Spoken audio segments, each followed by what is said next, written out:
हर हर महादेव। प्रिय दर्शकों, ओम नमः शिवाय। मासिक राशिफल के इस श्रृंखला में आज हम बात करेंगे सितंबर का महीना मिथुन राशि वालों के लिए कैसा रहने वाला है। इस विषय पर बात होगी। जिन व्यक्तियों के नाम का पहला अक्षर का से, की से, कु, घ, ङ, छ, के, को या फिर हा से शुरू होता है, उनकी जो राशि होती है वो मिथुन राशि होती है। अर्थात मृगशिरा नक्षत्र के 2 चरण, आर्द्रा नक्षत्र के 4 चरण और पुनर्वसु नक्षत्र के 3 चरण मिलकर के मिथुन राशि बनती है। और ये जो फलादेश है वो मैं 2 विधा से करने जा रहा हूं। पहले मैं वैदिक ज्योतिष से करूंगा, उसके बाद जाकर के फिर नक्षत्र ज्योतिष से फलादेश करूंगा। जब मैं नक्षत्र ज्योतिष से फलादेश करूंगा तो आप देखेंगे कि हर एक नक्षत्र के लिए, मृगशिरा के लिए अलग फलादेश होगा, आर्द्रा नक्षत्र के लिए अलग फलादेश होगा, पुनर्वसु नक्षत्र वालों के लिए कुछ अलग ही फलादेश होगा, के से, को से, हा से कुछ अलग ही फलादेश होगा। यानी कि हम गहराई में जाकर के कुंडली का, मिथुन राशि वालों का कुंडली विश्लेषण करेंगे। इसलिए इस वीडियो के अंत तक मेरे साथ बने रहिए। वीडियो अच्छा लगे तो सब्सक्राइब कर देना, चैनल को लाइक कर देना और कमेंट बॉक्स में जाकर के ओम नमः शिवाय ये जरूर लिखिएगा। चलिए बिना विलंब किए विषय पर प्रवेश करते हैं। बात सबसे पहले स्वास्थ्य की कर लेते हैं, उसके बाद गृह सुख की बात। गृह सुख, स्वास्थ्य, वाहन सुख, भूमि सुख, इष्ट मित्र का सहयोग मिलेगा या नहीं मिलेगा, नाते रिश्तेदार अपने रहेंगे या फिर बस नाते रिश्तेदार कहने के लिए भरे हैं, सोर्स ऑफ इनकम के क्या हाल है, इस पर भी चर्चा करेंगे। आर्थिक लाभ होगा या हानि होगी, ये भी हम पहले सेशन में बात कर लेते हैं। देखिए, मिथुन राशि वालों के लिए ये सारी चीजें इस महीने बहुत अच्छी स्थिति में है। बहुत अच्छा योग है। गृह सुख के लिए सुख के योग भी बहुत अच्छे दिखाई दे रहे हैं। वाहन सुख भी, फ्रेंड सर्कल का भी अच्छा सहयोग मिलता हुआ दिखाई दे रहा है। स्वास्थ्य भी अच्छा दिखाई दे रहा है, बशर्ते अगर आपकी जन्म कुंडली में बुध ग्रह अर्थात मिथुन राशि का स्वामी बुध मजबूत हो तो, प्रबल हो तो, जैसे कि आप थंबनेल में देखा होगा आपने, प्रबल बुध। अगर आपकी कुंडली में प्रबल बुध है, मजबूत बुध है, तो हर एक फील्ड में आपको सफलता मिलती हुई दिखाई दे रही है इस एक महीने में। खासकर जो मैंने अभी आपको बताया वो, उसके बाद जाकर के और विषयों में चर्चा करेंगे। बुध आपका देखिए तृतीयस्थ है, शनि को देख रहा है। भाग्येश शनि सीधा बुध को देख रहा है। 17 सितंबर तक बुधादित्य योग बना हुआ है, जो कि बहुत अच्छा योग माना जाता है। उसके बाद जाकर के बुध सूर्य आपका चतुर्थ भाव में आ जाएगा, वो भी शुभ है।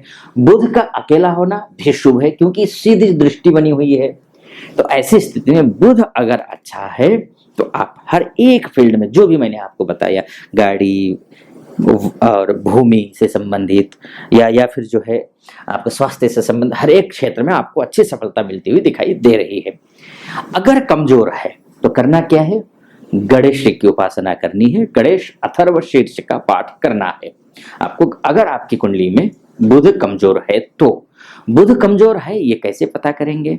जो चीजें मैं बता रहा हूं ना कि लाभ होगा, उसमें अगर आपको दिखता है कि कोई भी चीज आपको प्राप्त नहीं हो रही है, तो ऐसे स्थिति में आपको बुध की उपासना करनी है। इसका मतलब सीधा सा है, क्योंकि ये जो आपको मैं कुंडली दिखा करके ही कोई हिडन में नहीं रख रहा हूं, कुंडली दिखा करके बाकायदा, देखिए आपको बाकायदा मैं कुंडली की डिग्री तक लिख करके आपके सामने लेकर के आया हूं। इसलिए अगर आपकी कुंडली, आपके साथ अच्छी घटनाएं नहीं घट रही हैं, स्वास्थ्य ठीक नहीं हो रहा है, गाड़ी वाहन घर इत्यादि खरीदने की सोच रहे हैं, वो नहीं मिल पा रहा है, तो आपको करना क्या है? बुध की उपासना करनी है, गणेश की उपासना करनी है। देखिए, आपका जो बुध है 24 अंश 12 कला का है 1 सितंबर को, और 30 सितंबर को 27 अंश 46 कला का है। यानी कि आपका बुध बहुत ज्यादा जो है ना वो कमजोर तो है। जिसका कुंडली में अच्छी स्थिति में बुध हो, उनको भी मैं निवेदन करूंगा वो भी गणेश की पूजा करें। जिसके कुंडली में निर्बल है वो तो करना ही करना है उनको, जिनका नहीं भी है निर्बल वो भी करें। चलिए अब आगे बढ़ते हैं, बात कर लेते हैं प्रेम संबंध की, बात कर लेते हैं शिक्षा की, बात कर लेते हैं संतान सुख की। दाम्पत्य जीवन में भी शुक्र का बहुत बड़ा रोल होता है, उसकी भी बात कर लेते हैं। बात बिजनेस की भी कर लेते हैं, बात कोर्ट कचहरी की भी होगी इस दौरान, बात नौकरी मान सम्मान की भी कर लेते हैं। इसके लिए देखिए दो ग्रह बहुत ज्यादा महत्वपूर्ण भूमिका निभाने वाले हैं, और दो ग्रह वो शुक्र और गुरु। शुक्र की स्थिति हम देखते हैं, शुक्र बहुत अच्छी स्थिति में जाकर के बैठा हुआ है। देखिए यहाँ पर कर्क राशि में 7 अगस्त से ही है, और ये जो है कर्क राशि में 2 अक्टूबर तक रहने वाला है। 2 अक्टूबर तक कर्क राशि में बुध शुक्र रहेगा। इसका मतलब ये है पंचमेश होकर के, यानी कि शिक्षा को देने वाला ग्रह, यानी कि विवाह के संबंधित ग्रह, प्रेम संबंध को लेकर के जो है देखने वाला ग्रह, प्रेम संबंध को देख लग्जरी लाइफ जीने की जो आदत डालने वाला जो ग्रह है वो शुक्र ही है इन सब क्षेत्रों के लिए। और हानि का भी ग्रह शुक्र है आपकी राशि के हिसाब से। तो ये इसकी स्थिति बहुत अच्छी स्थिति दिखाई दे रही है, यानी कि हर एक क्षेत्र में अच्छी सफलता मिलती हुई दिखाई दे रही है शुक्र के साथ, प्रेम संबंधी इत्यादि में। बात विवाह के लिए अगर वर या वधु की तलाश कर रहे हैं तो गुरु देखिए 21 डिग्री 22 अंश का है। 21 अंश 22 कला, और 20 1 तारीख को ही है, और 20 अंश 18 कला ये 30 तारीख को यानी 30 सितंबर को है। यानी कि स्थिति अच्छी दिखाई दे रही है, यानी कि विवाह के लिए लड़का या वर या वधु की तलाश कर रहे हैं, वहां भी अच्छी स्थिति दिखाई दे रही है, सफलता मिलती हुई दिखाई दे रही है। नौकरी भी करते हैं, इंटरव्यू देने के लिए जाना है आपको, या फिर नौकरी में प्रोन्नति की चाहत है आपकी, या बॉस के साथ में नहीं बन पा रही है पिछले दिनों में, तो इस बार बनने वाली है। समाज में या फिर कार्य क्षेत्र में या फिर परिवार में अगर मान सम्मान पद प्रतिष्ठा की बात करें, उसमें भी आपकी वृद्धि होती हुई दिखाई दे रही है। खासकर मैं बोलूंगा कि देखिए राहु से पीड़ित तो ये है, अब आप लगेगा कि राहु से पीड़ित गुरु है तो ये सारी चीजें कैसे मिल सकती हैं, लेकिन एक बात हमें यहाँ ध्यान रखना होगा, क्योंकि 1 अंश 35 कला का राहु है 1 सितंबर को, और 0 अंश 42 कला का जो है ये 30 सितंबर तक है। यानी कि ये गुरु और राहु के बीच में जो डिस्टेंस है डिग्रियों के हिसाब से वो बहुत ज्यादा है, अर्थात राहु का जो प्रभाव है गुरु पर नहीं पड़ने वाला है ज्यादा, इसलिए गुरु चांडाल योग का जो दोष था वो लगभग खत्म होने की ओर है। तो इसीलिए ये स्थिति आपके लिए अच्छी दिखाई दे रही है सितंबर के महीने में इन सारी चीजों में। अब बात कर लेते हैं हम आर्थिक लाभ की भी बात कर लेते हैं, भाग्य की भी बात कर लेते हैं। अब भाग्य की बात साथ साथ में आपकी बात कर लेते हैं हम कि ऋण इत्यादि की भी बात कर लेते हैं। ऋण के लिए अप्लाई किया हुआ है आपने, इन सभी बिंदुओं पर हम चर्चा कर लेते हैं। देखिए इसके लिए आर्थिक लाभ की जहां तक बात करें ना, बहुत अच्छी स्थिति। देखिए मंगल की स्थिति बहुत अच्छी है। महीने की शुरुआत में 8 डिग्री 50 कला का है, महीने जाता जाता यानी कि जाते हुए महीने यानी कि 30 सितंबर को 27 अंश 50 कला का है, यानी कि डिग्रियों के हिसाब से भी अच्छी स्थिति में दिखाई दे रहा है। ठीक है, यानी कि अब आपको यहाँ पर 8-9 डिग्री का है, तो यानी कि आपको शुरुआत में ही आर्थिक लाभ के लिए कोई बिजनेस डील करने वाले हैं, पैसे का लेन देन करना है, भूमि से संबंधित कार्य करना है, लेन देन करना है, यह आप कोशिश कीजिएगा कि महीने की शुरुआत में ही उसको निपटा लें। निपटाएं क्यों, एक तो बाद में जाएगा, जब थोड़ा सा टाइम निकलता जाएगा तो मंगल कमजोर होता जाएगा। डिग्रियों के मामले में जैसे जैसे मंगल कमजोर होगा वैसे वैसे जो है संभावनाएं कम होती जाएंगी, पहली बात। दूसरी बात, सबसे बड़ी बात, दूसरी बात और पूरी कुंडली को हिला देने वाली जो बात है ना, प्रभावित करने वाली बात है ना, वो है मंगल अस्त है। 14 सितंबर से शाम को 7:25 से मंगल अस्त है, पूरा साल रहेगा ये। 21 जनवरी 2024 तक ये अस्त रहने वाला है। इसलिए अगर आप आर्थिक लाभ चाहते हैं, फ्रेंड सर्कल से सहयोग चाहते हैं, या फिर जो है कोई भूमि से वाहन इत्यादि से, मैंने पहले भी कहा और यहाँ भी मंगल भी बहुत, मंगल नैसर्गिक रूप से सबके लिए भूमि से, वाहन से, या फिर फ्रेंड सर्कल से, भाइयों से, है ना, इनसे रिलेटेड ग्रह होता है। ये अस्त हो रहा है तो सोर्स ऑफ इनकम का ग्रह भी बनता है आपके लिए विशेषकर।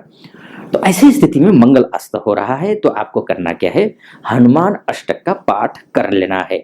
ये जरूर ध्यान रखिए। अगर ये नहीं करेंगे तो आपके लिए पर्याप्त मात्रा में जो आपको अच्छा फल मिलना चाहिए उस फल में कमी या आ सकती है, कमी आ सकती है, नहीं मिलेगी ऐसा तो मैं नहीं बोलूंगा। इतने खराब स्थिति में आपकी कुंडली नहीं है सितंबर में, मिलेगी, लेकिन हो सकता है कि एक संभावनाएं बन करके रह जाए, है ना, या फिर थोड़ी अंश मात्रा में मिले, ऐसी संभावनाएं दिख रही हैं। अब अंतिम में बात कर लेते हैं भाग्य की। तो भाग्य के हिसाब से देख लिया जाए तो कर्म करने के लिए कुंडली आपकी कहती है, क्योंकि शनि देखिए ना, शुरुआत में यानी कि सितंबर के 1 तारीख को 9 अंश 16 कला का शनि है, और महीना जाते जाते 7 अंश 19 कला का हो रहा है, यानी कि स्थिति अच्छी है। 5 अंश से 15 अंश या 18-19 अंश तक का जो ग्रह होता है वो प्रबल माना गया है, अच्छा माना गया है। तो ऐसी स्थिति में स्थिति अच्छी है शनि की, यानी कि अगर आप मेहनत करेंगे बहुत अच्छा फल देगा। हाँ, कतिपय को ये शक हो सकता है कि वे अंश 9 डिग्री का जो है ना 1 तारीख को है, तो फिर 7 डिग्री फिर 30 तारीख को कैसे हो सकता है? 9 के बाद 10 होना चाहिए, 11 होना चाहिए, 12 होना चाहिए। यही मैंने कहा यहाँ पर 21 के बाद जा 1 तारीख को 1 सितंबर को 21 है, और 30 सितंबर को 20 है। तो दरअसल क्या है, राहु तो ऑलरेडी हमेशा वक्री ही रहता है, ये तो पीछे चलेगा ही। ये गुरु और शनि भी आजकल वक्री चल रहे हैं, यानी कि पीछे चल रहे हैं, इसलिए डिग्रियों के मामले में ये पीछे हो रहे हैं। तो ये स्थिति बनती है, यानी कि भाग्य आपका साथ देता हुआ दिखाई दे रहा है। तो ये बात हुई वैदिक ज्योतिष की। अब हम बात कर लेते हैं नक्षत्र ज्योतिष की। नक्षत्र ज्योतिष के हिसाब से देखिए आपकी जो राशि, सबसे पहले बात कर लेते हैं मृगशिरा नक्षत्र की, यानी कि का से जिनका नाम शुरू होता है या फिर की से जिनका नाम शुरू होता है, उनके लिए ये महीना कैसा रहने वाला है। देखिए मृगशिरा नक्षत्र वालों के लिए जो आजकल जो बुध आपकी राशि का स्वामी, जो मिथुन राशि है ना, मिथुन राशि का स्वामी बुध बनता है, जिसे मैंने पहले भी कहा। इसका जो स्वामी है वो बुध जो है वो पूर्व फाल्गुनी नक्षत्र में गोचर कर रहा है, जो कि अगस्त से ही शुरू है और 29 सितंबर तक इसी नक्षत्र में रहने वाला है। इस नक्षत्र के हिसाब से आपके नक्षत्र से जो पूर्व फाल्गुनी नक्षत्र है वो वध तारा के अंतर्गत आता है। वध तारा अर्थात शुभ नहीं है, खतरे की निशानी है। कोई भी काम करना हो सोच समझ करके करना है, बेवजह बिना सोचे समझे नहीं करना है, पहली बात तो। अब दूसरी बात आते हैं आर्द्रा नक्षत्र में। आर्द्रा नक्षत्र यानी कि कु से, घ से, ङ से, छ से जिनका नाम शुरू होता है, उनके लिए क्या होता है, कैसा रहने वाला है सितंबर का महीना? तो आर्द्रा नक्षत्र वालों के लिए अत्यंत शुभ है। देखिए ना, यहाँ खराब था मृगशिरा नक्षत्र वालों के लिए, और आर्द्रा नक्षत्र वालों के लिए अत्यंत शुभ दिखाई दे रहा है। कारण क्या है? साधक नक्षत्र, यानी कि साधक तारा।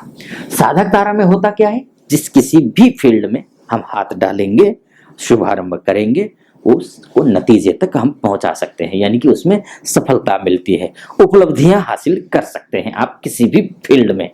चलिए अब बात कर लेते हैं पुनर्वसु नक्षत्र की, यानी कि जिसका नाम के से शुरू होता है, को से शुरू होता है या फिर हा से शुरू होता है, उनकी इन नाम अक्षरों वालों का जो नक्षत्र बनता है पुनर्वसु, पुनर्वसु नक्षत्र वालों के लिए प्रत्येरी तारा है, जो कि शुभ नहीं है।